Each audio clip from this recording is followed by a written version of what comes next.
मैं इसका राष्ट्रीय अध्यक्ष हूँ पार्टी का। और हिंदू राष्ट्र की स्थापना का घोषणा के लिए, स्थापना तो ही है, कद संकल्पित हूँ, तो उसमें आपका मार्गदर्शन चाहिए। बैठिए। बिना संविधान के राष्ट्र का संचालन कैसे होगा? हिंदू राष्ट्र के लिए संविधान क्या होगा, पहली बात यह। फिर लोकतांत्रिक युग में हिंदू राष्ट्र की स्थापना हो कैसे सकेगी? राजतंत्र चाहिए। तो राजतंत्र के अनुकूल वातावरण बनाने के लिए प्रक्रिया चाहिए, बहुत परिश्रम चाहिए, व्यक्ति चाहिए, योजना चाहिए। नेपाल 10-12 वर्ष पहले तक हिंदू राष्ट्र उद्घोषित था, लेकिन छलबल से राजनेताओं ने उसे भी दिशाहीन कर दिया। वर्षों तक जो हिंदू राष्ट्र था, उस नेपाल में जाने पर ऐसा नहीं लगता है कि कुछ वर्ष पहले तक ये हिंदू राष्ट्र रहा है। वहाँ युवतियों के पोशाक देखकर अंग्रेज भी परेशान हो जाएंगे, हैरान हो जाएंगे कि नेपाल है। और क्रिश्चियन तंत्र, बौद्ध तंत्र बहुत जागरूक है वहाँ। विविध प्रकार के षड्यंत्र हैं।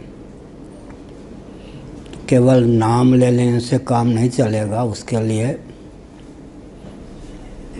फिर हिंदू राष्ट्र सावरकर जी की भावना के अनुसार बनाएंगे या मनु जी की भावना के अनुसार, यह सब प्रश्न है। भविष्य में संयोग सधने पर हम सनातन संविधान ब्रैकेट में हिंदू लॉ लिखेंगे, लेकिन उसके लिए समय चाहिए, 2-3 साल लग सकते हैं।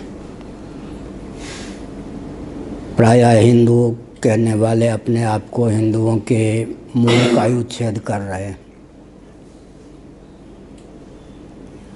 वे वर्ण संकरता, कर्म संकरता के पक्षधर हैं, रोटी बेटी की एकता के पक्षधर हैं। उसी से दिशाहीनता आई है। तो उनकी विचारधारा भी शास्त्र सम्मत नहीं है, आधुनिक है। और जो 1-2% मान्यता सनातन धर्म की शेष है, उसको भी नष्ट करने के लिए हिंदुओं की संस्थाएं आगे बढ़ रही हैं। जैसे श्री राम जन्मभूमि को लेकर एक न्यास बनाया सरकार ने, नाम लिया गया न्यायालय का। उसमें जो महामंत्री अभी उद्घोषित किए गए, उन्हीं का वक्तव्य है। पुजारी की कोई जाति निश्चित नहीं होगी। तो अब इसका अर्थ क्या हुआ फिर? राम जी को एक मनुष्य, और मनुष्यों में भी वर्णाश्रम के विरोधी मनुष्य के रूप में उनको ख्यापित करना हुआ। तो राम जी की यह भक्ति है या रामद्रोह है? तो राम के प्रति द्वेष रखने वाले, द्रोह रखने वाले, राम जी का सेकुलर तंत्र के अनुसार उपयोग करने वाले भी भक्त माने जाते हैं, हीरो माने जाते हैं। पूरा देश उन पर लट्टू है। तो स्थिति तो यह है कि हिंदू कहने से तो काम नहीं चलेगा ना। हिंदू को परिभाषित करने की, संविधान की और उसके अनुकूल शासन तंत्र की आवश्यकता होगी। उसके लिए कौन तैयार है?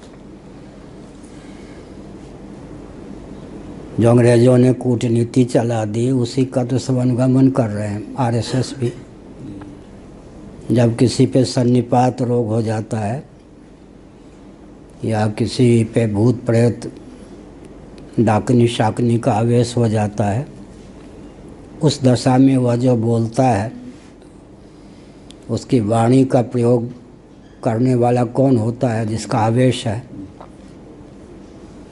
क्रोध का आवेश हो जाए तो प्रयोक्ता क्रोध है, काम का आवेश हो जाए तब जो वाणी निकलती है काम प्रयोक्ता है। लोभी की वाणी अपनी नहीं होती, वो लोभ की वाणी होती।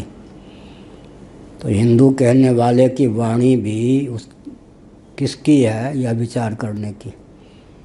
बहुत विचार करने पर निष्कर्ष निकलेगा कि अंग्रेज़ों की कूटनीति ही हिंदू राष्ट्र के रूप में भी आ रही है। घुमा फिरा कर सब अंग्रेज़ों की कूटनीति का अनुगमन करने वाले हैं। जिनको वेदादि शास्त्रों से चिर है या बिल्कुल ज्ञान नहीं है, वे वेदादि शास्त्रों पर मंतव्य और निर्णय दे रहे हैं। अशोक सिंघल जी ने क्या किया, जहाँ 2 या 3 नदियों का संगम था, भाजपा समर्थित या भाजपा की सरकार थी, वहाँ प्रतिवर्ष कुंभ मनाना शुरू कर दिया। प्रयाग में भी हर वर्ष कुंभ नहीं होता है। आदित्यनाथ योगी जी ने विधानसभा से पारित करा के प्रयाग के अर्ध कुंभ को पूर्ण कुंभ को घोषित कर दिया। किसी ऋषि ने भी ऐसा साहस नहीं किया था। तो ये राजनीतिक दल वाले राजनेता, धर्म में अवाई का भी जिनको ज्ञान नहीं है, वे धार्मिक निर्णय ले रहे हैं और उनकी दृष्टि में हम लोगों की कोई उपयोगिता ही नहीं है। समझ गए ना? तो आप कैसा हिंदू राष्ट्र चाहते हैं? प्रश्न तो यह है।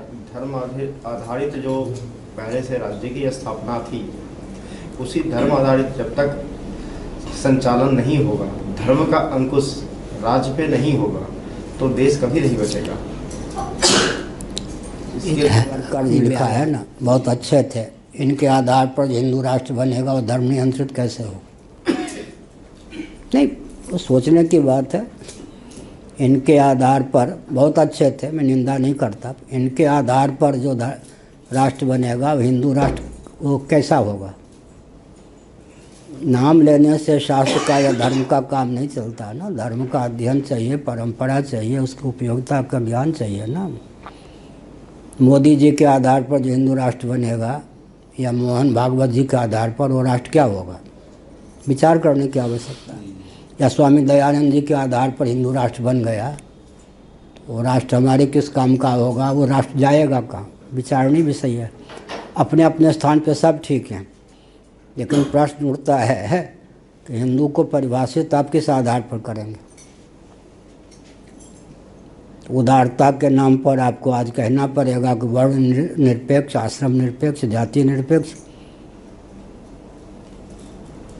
वो तो सनातन मूल्यों का क्षय होगा। हाँ, तो फिर सनातन शास्त्रों का विधिवत ज्ञान चाहिए। और नेपाल में पहले प्रांत नहीं थे, अब प्रांत बना दिए गए। एक एक जिला में 10-10 हिंदू नेता, एक के पास 5-10 से अधिक व्यक्ति नहीं। और सबका उद्घोष यही था कि अभी भी है, क्यों? नेपाल वाले हैं बैठे विद्यार्थी, सबका उद्घोष यही था और है कि मेरे नेतृत्व में हिंदू राष्ट्र बने, मेरे नेतृत्व में। उन नेताओं ने ही कम्युनिस्टों को ला कर रख दिया। बहुनायक वाद, एक जिला में 4, पूरे नेपाल में 200 कम से कम हिंदू नेता। हर नेता का यही कि हिंदू राष्ट्र मेरे नेतृत्व में बने। इसका मतलब हिंदू राष्ट्र से उनको मतलब नहीं था, एक हिंदू राष्ट्र के नाम पर धन मान का स्रोत उनको हाथ में लग जाए, उसका लाभ कम्युनिस्टों ने उठाया। कम्युनिस्टों के जो 4 खेमे हैं, पहले 2 मिलके, फिर 3, अब 4 खेमे मिल कर के शासन कर रहे क्या नेपाल में। कम्युनिस्टों ने लाभ उठाया किनका? हिंदू नेताओं का। अच्छी बात है, लेकिन प्रश्न ये उठता है कि भगवान शंकराचार्य का जब आविर्भाव हुआ था 2000 वर्ष पहले, ईस्वी सन से 507 वर्ष पहले, तब तो क्रिश्चियन नहीं थे भारत में, ईसा मसीह का जन्म भी नहीं हुआ था, मोहम्मद साहब का जन्म भी नहीं हुआ था। भारत में कौन थे? जैन थे, बौद्ध थे, यही ना, 4 वाक थे। तो उस समय प्रश्न उठता है कि हिंदू राष्ट्र था या नहीं भारत। इससे तो बढ़िया रहा होगा। नहीं तो प्योर प्योर रहा होगा। हाँ, जब और कोई थे ही नहीं, ईसाई मुस्लिम तो हिंदू था थे ही नहीं। इतिहास तो यही कहता है, शंकराचार्य का काल बिगाड़ना अलग है, हमारे पास अकाट्य प्रमाण। जी। 10 मिनट भी कोई टिक नहीं सकता नवीन काल की घोषणा करने वाला। तो उस समय प्रश्न उठता है कि फिर शंकराचार्य को क्या आवश्यकता पड़ी कि वैदिक साम्राज्य की स्थापना उन्होंने की। ध्यान गया? अच्छा, वो छोड़ दीजिए। 4 वाकों का शासन होगा, जो वेद को प्रमाण नहीं मानते। 4 वाकों की नीति के अनुसार शासन होगा तो हिंदू राष्ट्र आप मानेंगे या नहीं? नहीं मानेंगे। क्यों? 4 सुनिए, संभल के बोलिए। ऋणम कृत्वा घृतम पिबेत। 4 वाकों का कथन, ऋण करो, डाका नहीं, चोरी नहीं, ऋण करोगे तो ऋण चुकाने के लिए तुम बाध्य रहोगे। घृतम पिबेत, कोका कोला, पिप्सी, शराब नहीं ना। हमने संकेत किया कि 4 वाकों का शासन वेदों को प्रमाण न मानने पर भी ऋणम कृत्वा घृतम पिबेत था ना। कोका कोला, शराब, ब्राउन शुगर की बात तो नहीं थी, और डाका डालने की, लूटने की बात तो नहीं थी कम्युनिस्टों के समान। ऋणम कृत्वा, तो ऋण चुकाना पड़ेगा। अभी तो भारत में 4 वाक का शासन भी नहीं है। तो संवैधानिक रूप से धर्म को निरपेक्ष कर रहे हैं, जबकि धर्म जब भी होता है तो सापेक्ष होता है, कोई भी धर्म हो चाहे। धर्म निरपेक्ष का अर्थ क्या होता है? वस्त्र निरपेक्ष का अर्थ क्या होता है? नागा बाबा। जल निरपेक्ष एकादशी के दिन निर्जल व्रत कर रखे। तो धर्म की आवश्यकता जिसको नहीं हो, वही ना। तो सत्य, दया, संयम, परोपकार, सेवा, ये भी धर्म है या नहीं? राजनीति में जितना अंश धर्म का है उतना खिसका दीजिए तो राजनीति रह जाएगी क्या? तो पागलपन का शब्द है या उन्माद है या? अच्छा, असंवैधानिक शब्द है। नहीं नहीं, वो पंथ निरपेक्ष हिंदी में अनुवाद है। पंथ निरपेक्ष अनुवाद है, लेकिन व्यवहार में हिंदू धर्म विरोधी अन्य मजहब सापेक्ष शासन तंत्र। अनुवाद से क्या होगा? व्यवहार देखिए ना। तो हमने यह कहा कि फिर 7 द्वीपों पर शासन करते थे अम्बरीश इत्यादि। तो धर्मनिरपेक्ष शासन था या धर्म सापेक्ष? झाड़ू देना भी धर्म की सीमा में है, था या नहीं? शिक्षा, रक्षा, अर्थ, सेवा के सारे प्रकल्प धर्म की सीमा में थे या नहीं? कृषि, गौरक्ष, वाणिज्यम, वैश्य का कर्म है या नहीं गीता में? खेती बाड़ी धर्म निरपेक्ष है या धर्म सापेक्ष? गीता के अनुसार तो होटल का भोजन आजकल धर्म निरपेक्ष है, और जगन्नाथ जी के लिए जो भोजन बनेगा वो तो धर्म सापेक्ष होगा। गली कुची में झाड़ू लगाना आजकल धर्म निरपेक्ष है। जगन्नाथ मंदिर में जो झाड़ू पोछा हुई धर्म सापेक्ष है। लेकिन यहाँ समिति, श्री जगन्नाथ मंदिर की समिति का कहना है कि रूटीन जो है, चाहे अंध परंपरा हो या कुछ पूजा आदि की व्यवस्था, वो धर्म है, बाकी सब सेकुलर। 99% श्री जगन्नाथ मंदिर में सेकुलर तंत्र चलता है। 1% जो चलता है वो रूटीन के अनुसार, उसमें अंध परंपरा भी है। घुमा फिरा कर जब हमारे मठ मंदिर भी धर्म सापेक्ष नहीं रह गए, शासन तंत्र नहीं रहने दिया, तब आप पूरे राष्ट्र को हिंदू राष्ट्र बनाएंगे तो उसके लिए संघर्ष कितना चाहिए, कौन साथ देगा? रोटी, पेट और परिवार से ऊपर 10 हिंदू भारत से निकाल के दिखाइए तो हमें बहुत प्रसन्नता होगी। निराशा नहीं व्यक्त कर रहा, लेकिन व्यवहार तो सुनिए। वर्षा हो रही है तो उसको आप ये नहीं कह सकते कि वर्षा नहीं हो रही है। पेट परिवार से ऊपर उठे हुए बाबा हो या बाबू, 10 व्यक्ति को भारत में खड़ा कर दीजिए, तो मुझे बहुत प्रसन्नता होगी।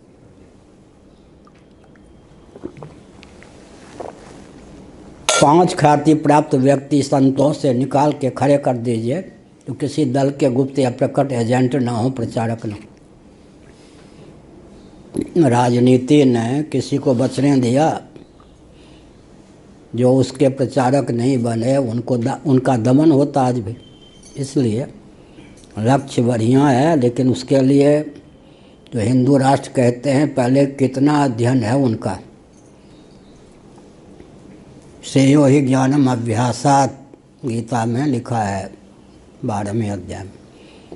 अधिकचरी जानकारी को, अधूरी या विपरीत जानकारी को व्यवहार में लाने की अपेक्षा सांगोपांग पूर्ण जानकारी आवश्यक है। हिंदू राष्ट्र कहने वालों को हिंदू की परिभाषा ही नहीं मालूम, हिंदू शब्द कहाँ कहाँ शास्त्रों में आया ये भी नहीं मालूम। मनुस्मृति का नाम लेके ही चिढ़ते हैं। अब हिंदू राष्ट्र बनाएंगे क्या, प्रश्न तो ये उठता है। और कोई प्रश्न एक